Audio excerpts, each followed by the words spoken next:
In Turkey, people often find my style too soft or too democratic. When I talk to our staff before a decision, most people say, "Why do you ask?" Or they find it strange that I bring tea to my students when they come for a chat. This is unacceptable.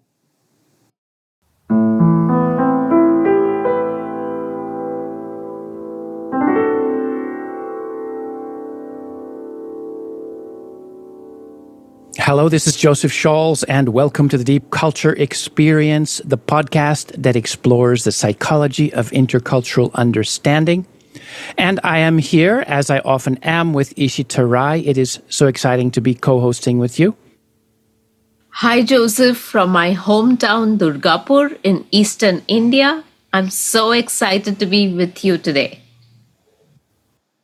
So, the title of this episode is Culture and Leadership.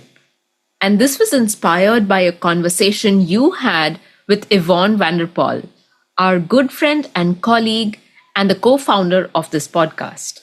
She mentioned that we don't often focus on topics that relate to business. And we thought, why don't we talk about leadership across cultures? And Yvonne has a lot of experience doing leadership training for people who will be working internationally and development work in countries where the culture gap is really big. But instead of us introducing this topic, let's hear some thoughts from Yvonne. It can be hard to figure out cultural differences in leading and following. I often see confusion on all sides and people immediately jumping to conclusions. Scandinavian or Dutch leaders are often allergic to the idea that we're not all equal. At the workplace, they tend to ask questions like, "What do you think? What works best here?" Or they say things like, "Please give me feedback. I don't know everything." Or, "Go ahead, take initiative and come up with ideas." Yet someone used to clear authority might be thinking, well, they're all nice and friendly, but not much of a leader. Don't they know anything? Don't they have their own ideas? To lead, you need to be seen as someone to follow. But what does an ideal leader look like? Leadership is often seen as universal. There is a focus on types and techniques, and it often overlooks the cultural dimension. I totally agree with Yvonne. When people think about leadership, they often focus on techniques or types of leaders, and culture is often overlooked. And I really like how she frames the fundamental question: what kind of person do people want to follow? Is it the same everywhere? So thanks, Yvonne. And in this episode, we're going to look at cultural differences in how people think about the question, what is a good leader? We will hear some stories from the podcast team about how they navigate cultural expectations of leadership. And we'll see that leadership is not just about business. It's deeply connected to our evolutionary psychology. And we'll give some tips for anyone who wants to dig deeper. And that brings us to part one, follow the leader.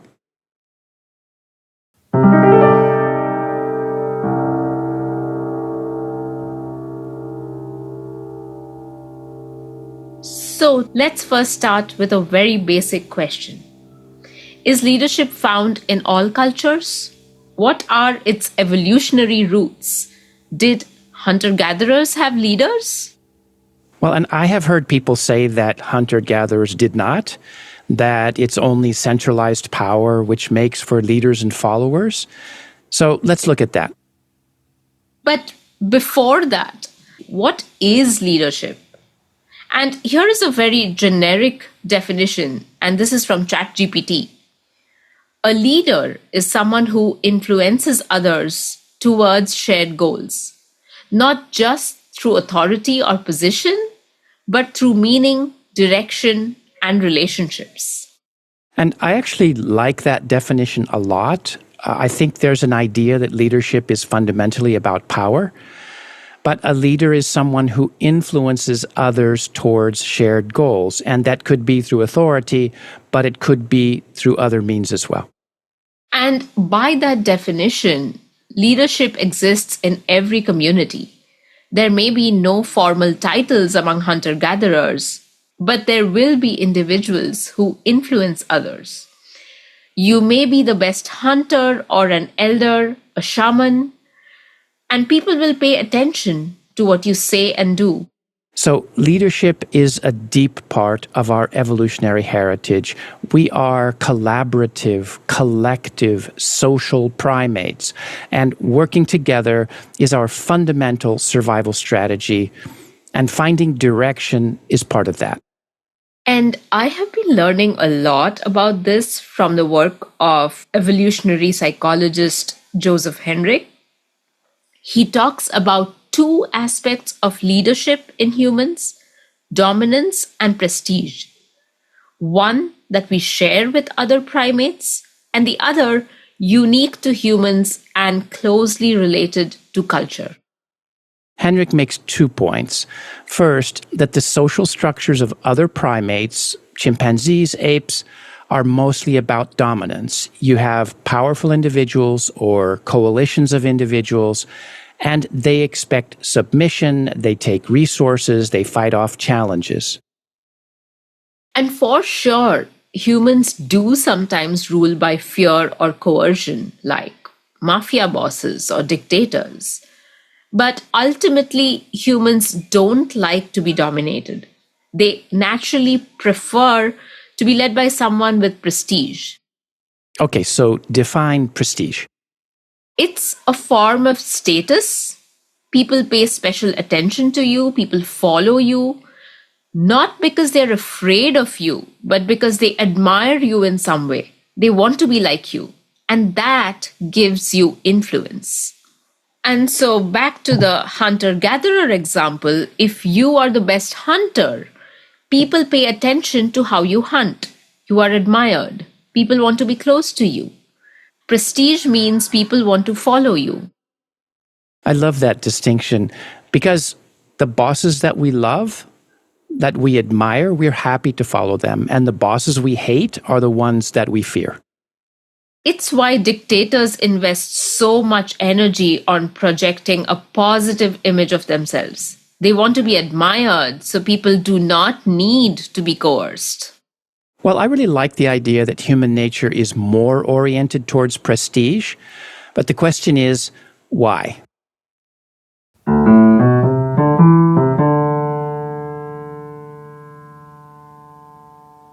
So let's get geeky about the evolutionary purpose of prestige. Prestige evolved together with social learning, with culture.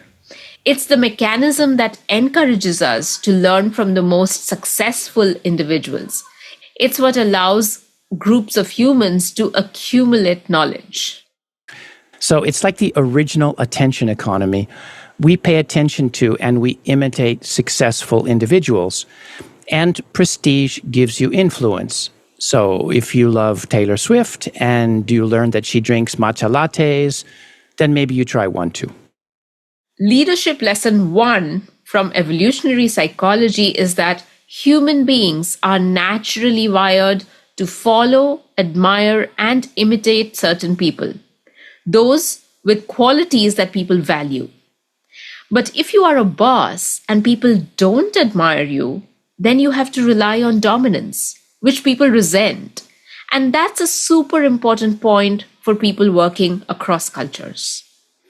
And that leads us to the key question that cultural bridge people face. What do people value and what do they expect from a leader? To begin with, we have this image of a leader, especially a business leader, as a rational person who carefully weighs the pros and cons, makes decisions to maximize gains and minimize costs. But in reality, human beings are fundamentally intuitive. We jump to conclusions. We follow our gut about right and wrong. So leaders do not operate simply as calm and collected decision makers, always focused on best practices. We have intuitive expectations for what is quote-unquote normal in a given situation. We are guided by our interpretations and our judgments, by our feelings of right and wrong, our moral frameworks. And that reminds us of a story that Liu Liu told in episode 49 about a misunderstanding between a Dutch manager and her Jordanian team member because of different expectations about leadership. Let's listen back. I have seen how small things can hint at deep cultural difference. There was an international conference to be held in Amman, Jordan, with a female Dutch manager in charge of organizing it. She asked an administrator, a Jordanian woman, to take care of booking the venue at her local hotel. The administrator paid a visit to the hotel and made the arrangements. When she came back, the Dutch manager asked her many detailed questions about the hotel and its facilities, down to the number of toilets. The administrator was annoyed. She felt distrusted personally and guessed that her Dutch boss must have a very low opinion of her country. Later, she told me, of course, the hotel will have all these things.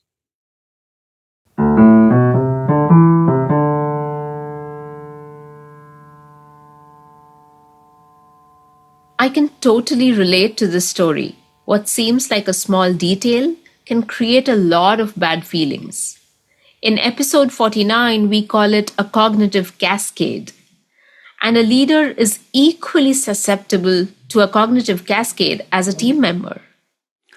And we react in the moment, but then we may miss those cultural assumptions underneath. So, in the case of the Dutch manager and the Jordanian administrator, what were the different cultural expectations? Let's listen to how Liu Liu explains it. From a high context, relational Jordanian perspective, much goes without saying. A professional takes care of details so the boss doesn't have to. Trust is key. From the low context, task-based Dutch perspective, a professional makes sure all the boxes are ticked. Transparency is key. It's not hard to imagine that the Dutch manager was also annoyed. It's deeply unfortunate how seemingly small things can start us off on the wrong foot and send us in the wrong direction.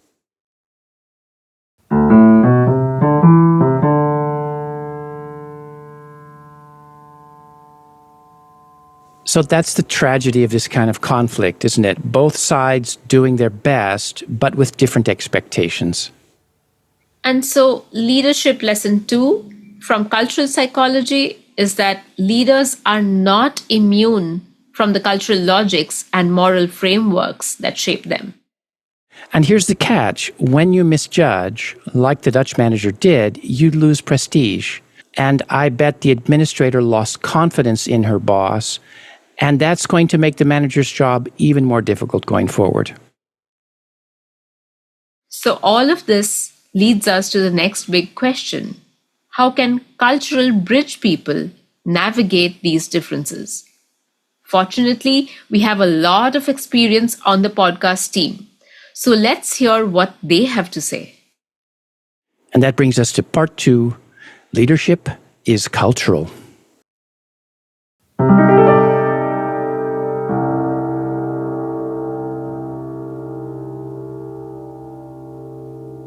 So, how do different cultures answer the question, what is a good leader? For example, Joseph, how about Japan?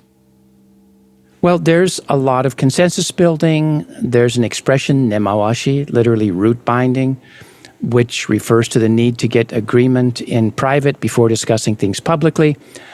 I can remember being frustrated because it seemed that there was no debate in meetings. And these are the kinds of things that you often hear about doing business in Japan. But how about leadership in India? You know, I'm reminded of my father's elder brother, my Jethu, the patriarch of the family, but also a highly respected leader at work. I remember him saying that a leader was like a large banyan tree, not very flexible, but one that engulfs people in its shade. Oh, I love that metaphor. Although, that's not the picture that I would have had in my mind about leadership. Right? So, again, that's just a reminder of how cultural leadership is.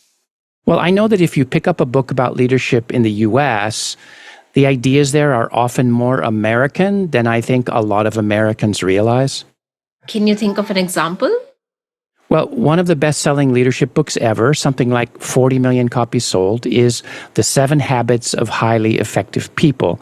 And many Americans would think those habits will make you effective anywhere, but they are pretty American. So, give us the 7 habits. They are: be proactive, begin with the end in mind, put first things first, think win-win, seek first to understand, then to be understood, synergize, sharpen the saw. But talk us through how those can be seen as culturally American. For example, the first one, be proactive. The individual takes action to make things happen. In a more collective context, you do a lot of consensus building to get things moving, and it can be risky to move too quickly. That's true. In India, relationships are key to getting things done. So maybe number 1 for India would be build relationships. Then there's numbers 2 and 3, begin with the end in mind, put first things first. These are very task-oriented, very goal-oriented, and they assume linear planning. Okay, what about number 4? Think win-win. Well, that's like leadership is a game or a competition, and you want everyone to be a winner. That's very American.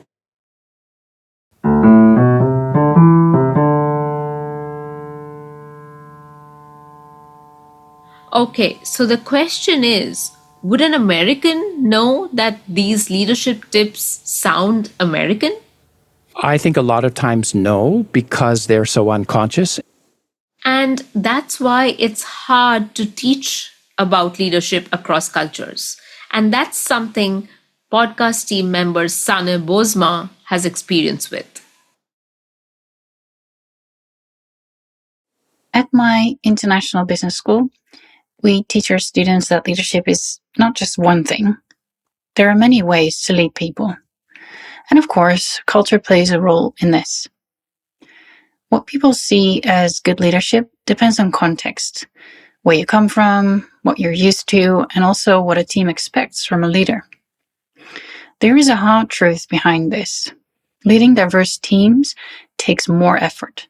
It requires listening, adapting, and questioning assumptions.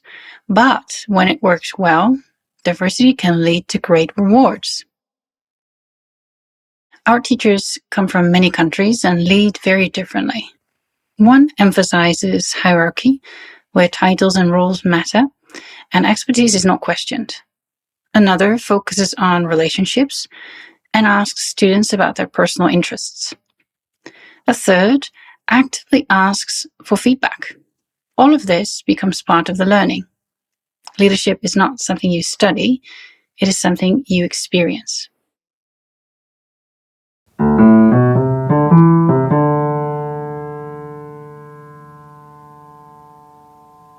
Well, I like the idea that leadership is something you experience, not something you study. In real life, leadership across cultures, though, can be super stressful. Sometimes it's because you don't understand how things work, but also you can feel caught between different ways of doing things. And that's something podcast team member Leah Torhild Liane Harskarnes has experienced firsthand. My experience leading across cultures includes leadership in Norway and working as a country director in the Philippines and as a regional director for Asia. In the Philippines, there was a steep learning curve.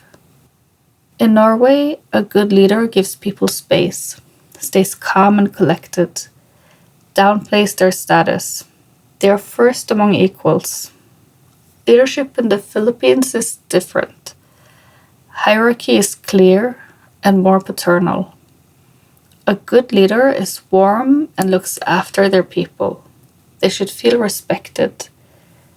They show great loyalty. These differences create uncertainty and stress. Once I had to let go of an employee on probation in the Philippines. I was surprised at how formal the process had to be, the level of documentation required, the fact that workers have strong rights on paper. I had to be extremely direct, both in writing and orally. I had to list each offense explicitly. The notice had to be mailed by registered mail and presented in a meeting. It felt so cruel. But in the Philippines, this was just being correct and fair.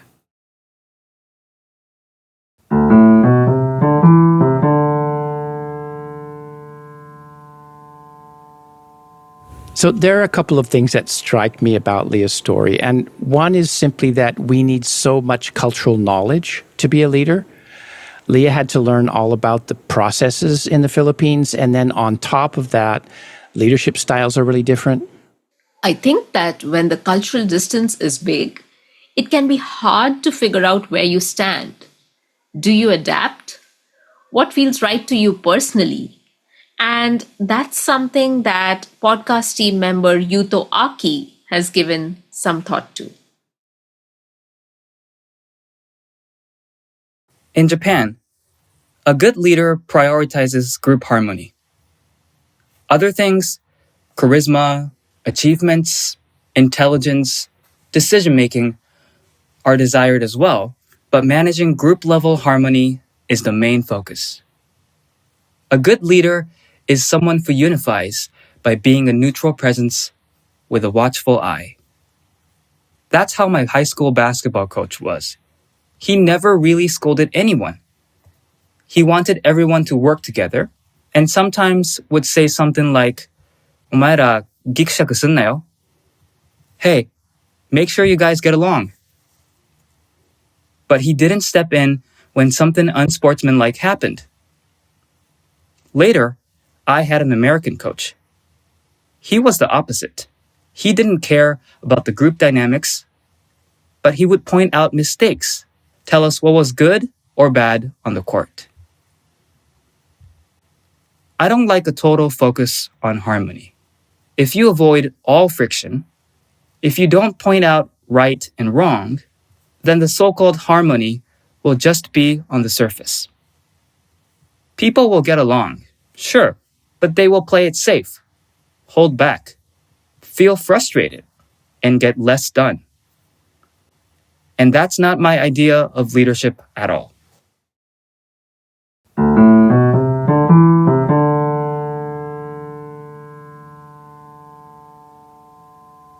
I love how Yuto was raised in Japan, but doesn't necessarily like typical Japanese leadership. And it's also true that you have to be true to who you are. And that is something that podcast team member Emre7 has had to struggle with in his own society. Somehow, I often find myself as the head of something.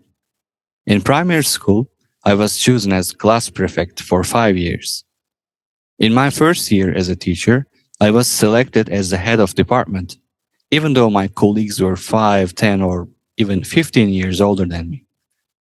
And now, at my university, I work as the vice coordinator to the head of international relations office. Unfortunately, what people expect often does not feel natural to me. In Turkey, leaders are like father figures, tough, autocrat, someone who gives orders, lots of hierarchy, and lots of micromanagement. I am exactly the opposite of that. I hate people who squeeze you into a role and who must be followed exactly step by step. I like leadership with autonomy, support rather than commands. I learned a lot about leadership in the United States. The supervisors in the factory where I worked did not rule us. They worked with us and got involved only when there was a problem we couldn't solve on our own. And outside the factory, you can be friends. Authority stops at the front gate. Back in Turkey, a boss is a boss, even when stopping by your place for a friendly visit. Yet, what I learned in the United States feels strange to people here. When I manage our staff or my students, I would rather convince than control. I see my role as a fixer of problems. But in Turkey, people often find my style too soft or too democratic. When I talk to our staff before a decision, most people say, "Why do you ask?" Or they find it strange that I bring tea to my students when they come for a chat. This is unacceptable.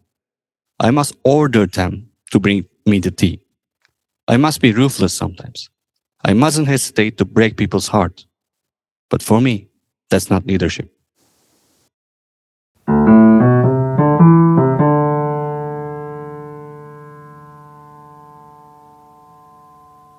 Ray's story is complicated.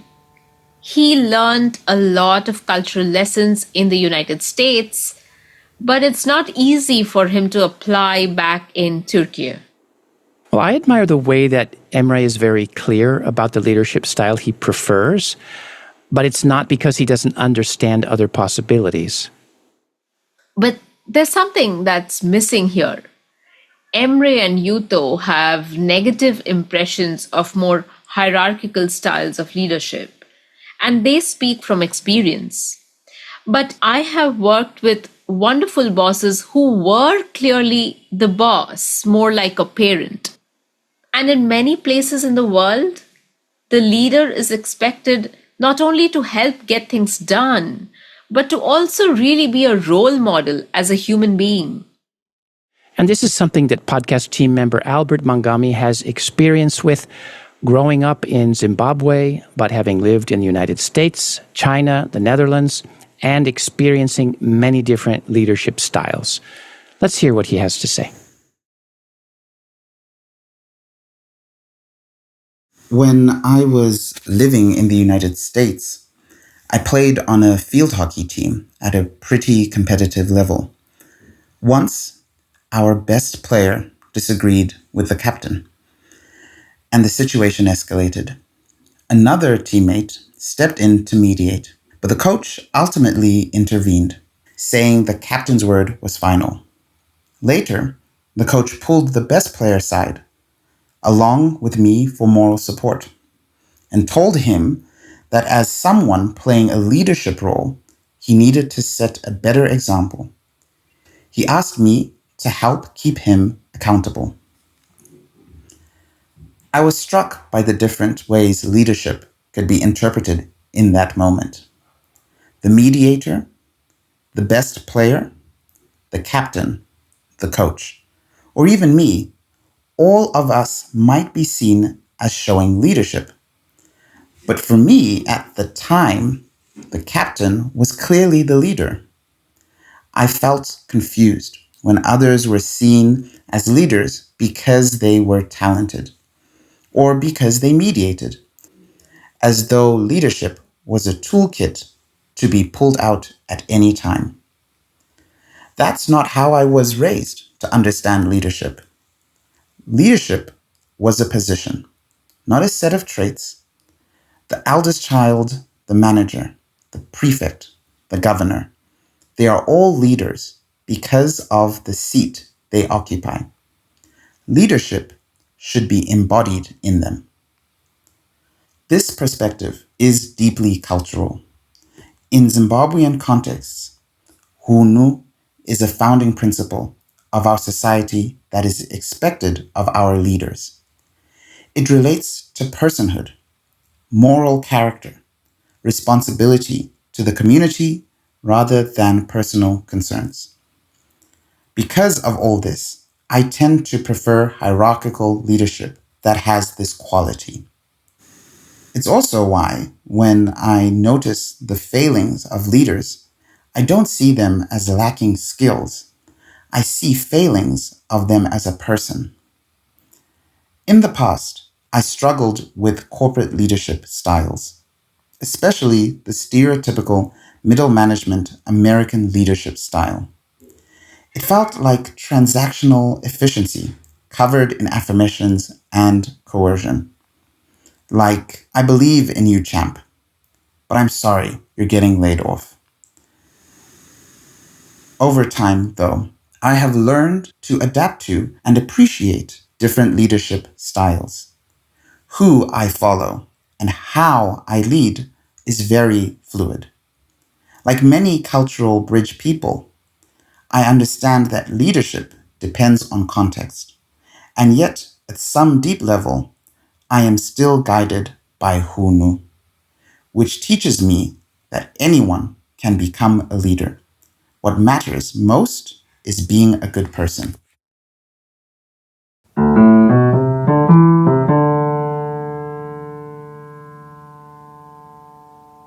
I really liked Albert's example of the field hockey team. This is really the way that Americans think about leadership, as something anyone can do, like a skill. I was not familiar with the idea of Hunhu, but it resonated with me as an Indian.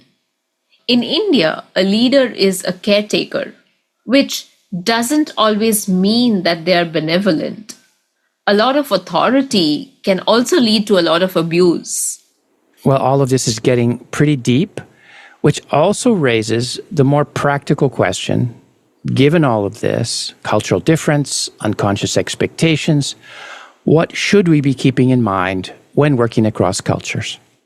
And that brings us to part 3. So, what do I do?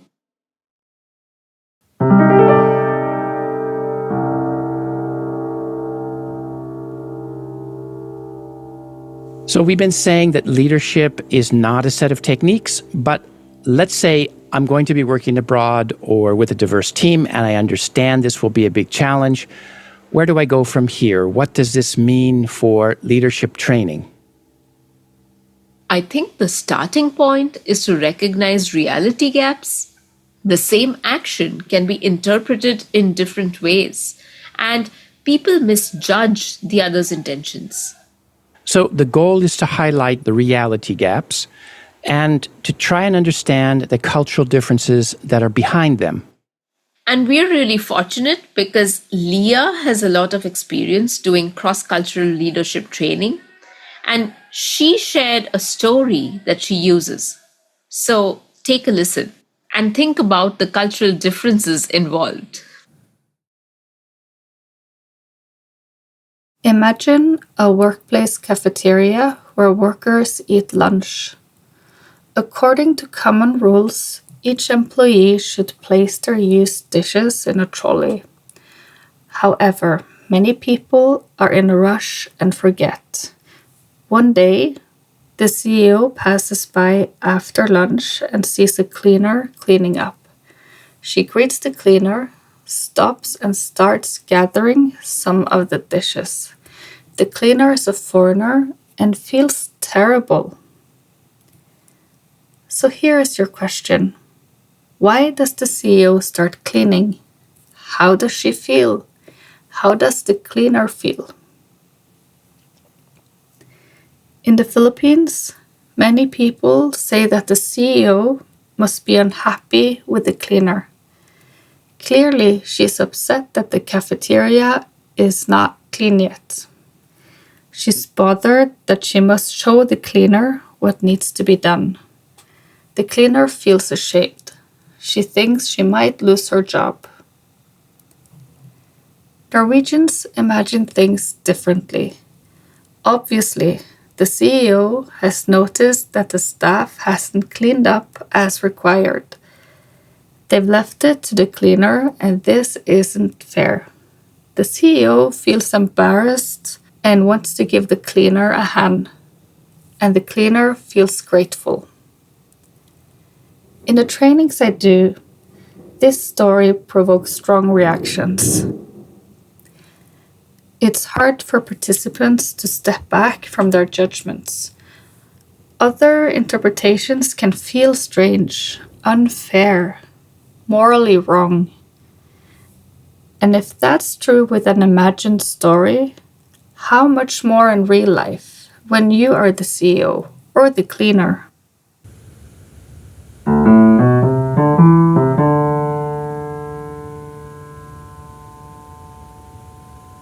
Wow, the differences are really striking and kind of heartbreaking too. The Filipino participants say that the cleaner might worry about losing her job, but the Norwegian participants think that the cleaner will feel grateful. And it's the boss, so it's like a misunderstanding on steroids. And all of this can turn toxic. The cleaner feels threatened, the boss feels unappreciated. And this story does relate to some of the cultural differences we've been talking about: hierarchical leadership versus more egalitarian leadership. But that raises another question related to training. What other cultural differences should people be aware of? And that's a big question, of course. But let's share a few resources and talk about how it relates to cultural psychology. So let's start with the work of Erin Meyer. She's a professor at INSEAD. That's the Institut Européen d'Administration des Affaires. That's a leading graduate school in France. And her story is interesting. She interviews top executives in international businesses to find out their pain points and how they succeed. She wrote a book, The Culture Map. It's super popular. And her main point is that misunderstandings in international business come from different cultural logics. So the same behavior, like silence in meetings, can mean very different things in different cultures. She breaks those differences down to 8 dimensions: communicating, evaluating, persuading, leading, deciding, trusting, disagreeing, and scheduling. I think of her work as a kind of handbook to spot cultural differences in behavior. For example, communication. Is it high context or low context? Scheduling. Linear time versus flexible time.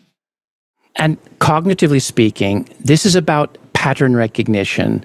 By learning about cultural categories, the mental models we use to make sense of the world, they become more sensitive to those cultural patterns. So you notice things you might not otherwise. And it gives you a vocabulary to talk about cultural difference. Although some people criticize her work for being simplistic, that it can be stereotypical. Well, I don't disagree, although anything that helps us recognize cultural patterns is a plus. I'm actually a big fan of the work of Fons Trompenauers and Charles Hampton Turner. They were influential in the 1990s. That was before Erin Meyer. But their work tries to understand the why behind different cultural patterns. So Meyer helps you anticipate friction to spot the cultural pain points. But Trompenauers and Hampton Turner help you understand the deeper cultural logics behind those values. Their big book was Riding the Waves of Culture. Very accessible, but the thinking behind it is much more geeky. Well, it comes from PhD research that Fons Trompenauers did at the Wharton School, one of the top business schools in the world. And Charles Hampton Turner was a philosopher and a management theorist. And you can feel the philosophical approach in their work, grounded in systems theory.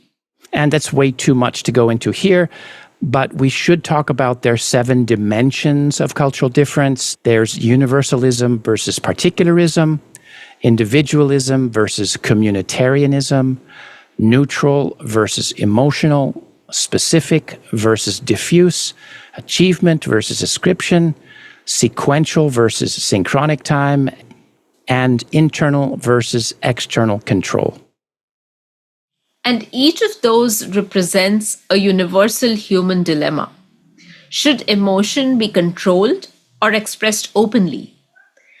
And cultural communities find different answers to these questions. In some societies, emotion is seen as healthy, it connects people. But in others, it's seen as rather risky and damaging. And these are called dilemmas because both are true. We do need to express emotion, but we also need to control emotion. And their insight is that learning to reconcile these opposing truths is the key to working across cultures. Okay, so now we've overloaded everyone already, but we do have to mention the work of Geert Hofstede, who's probably the most influential intercultural management guru. And his work was earlier than either Mayer or Trompenaars and Hampton Turner. His breakout book was called Cultures and Organizations, Software of the Mind.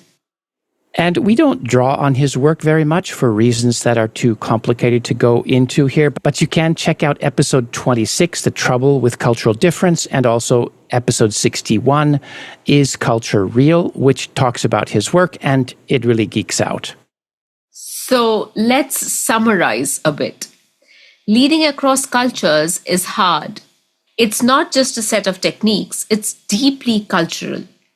Also, being seen as a leader is important because prestige makes people want to follow you. And it's easy to jump to wrong conclusions when people don't act like we expect. So we need to understand cultural patterns. And as you know, Yvonne has a lot of experience training leaders and working with multicultural teams. So let's give her the final word. It takes time, effort, and deep cultural insight to get multicultural teams to flourish. Teams need a shared understanding of leadership and teamwork. They need to find hybrid solutions. In the end, what feels like leadership to me might not to you.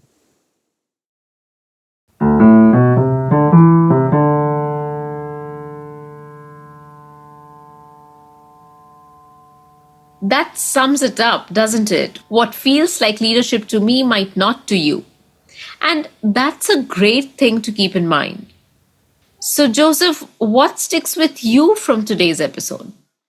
Well, I loved learning about the evolutionary psychology of prestige, that people want to follow someone they admire but resist being dominated. And that means that how people perceive you is important, like with the story of the cafeteria. And these are high-stakes situations, and we are not always calm and collected. Things affect us. We react. It can be frustrating. But that is also why there is always something to learn. And I think that's a good place to end. Let's share some of our sources. We talked about the evolutionary psychology of prestige and dominance. Definitely check out Joseph Henrich's book, The Secret of Our Success, How Culture is Driving Human Evolution, Domesticating Our Species, and Making Us Smart. The Deep Culture Experience podcast is sponsored by the Japan Intercultural Institute, an NPO dedicated to intercultural education and research. I am the director of JII. And speaking of JII, I think we don't talk about it enough. You're a bit too modest. These days, it's hard to find a podcast that doesn't have ads, that's not monetized. But this podcast is totally non-commercial. No one gets paid, no ads. We share a vision, and we have a team of more than 10 people all contributing to these episodes. It's really an amazing community that has developed as part of the work of the Japan Intercultural Institute. Well, thank you for that. It is an amazing community, and JII has a huge announcement. We are launching a new masterclass. In addition to our foundation masterclass, where you learn about the psychology of intercultural understanding, we now have 3 advanced masterclass modules. There's Culture, Body, and Mind, where we focus on insights related to the evolutionary roots of culture. Also, the psychology of cultural difference, which explores cultural variation around the world. And deep culture learning and adjustment, which explores how we can learn and grow from foreign experiences. The masterclasses have had a great online learning community. It's really a way to connect to other Cultural Bridge people who are into the stuff. You can also support this work by doing a web search for the Japan Intercultural Institute and clicking on the membership button. It's a really reasonable way to support us. And as always, you can get in touch at dcpodcast@japanintercultural.org. A special thanks to Yvonne van der Pol for joining us for this episode and sharing her insights. Great to hear your voice, Yvonne. And also thanks to Emre Seven, Yuto Aki, Albert Mangami, Sane Bosma, and Leah, Torhild Liana Harskarnes for sharing their stories with us. Thanks also to team members Vanessa Eisenberg, Hashini Madrasinghe, sound engineer Robinson Fritz, and JII's administrator Ikumi Fritz, and everyone at JII. And thanks to you, Ishita, I learned a lot as always. Thank you, Joseph. As always, it was fun sharing this time with you.